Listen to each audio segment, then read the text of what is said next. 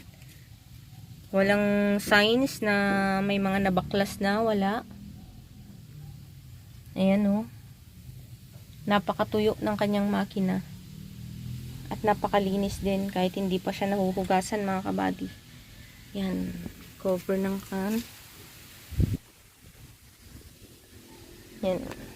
So, dito sa mga sides niya, nilagyan na siya ng protection para hindi siya nagagasgas. So, magaling. Galing yung pinagbilhan natin. Ito yung original na matting niya, carpet niya, mga kabady. Tapos, meron siyang extra matting. So, yun yung kanyang makina, mga kabady. Andarin mo nga pa. Andarin natin para makita nyo yung...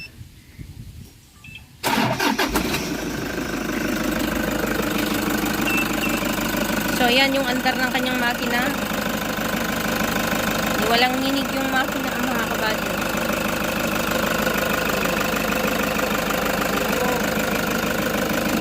Stick. Butin natin.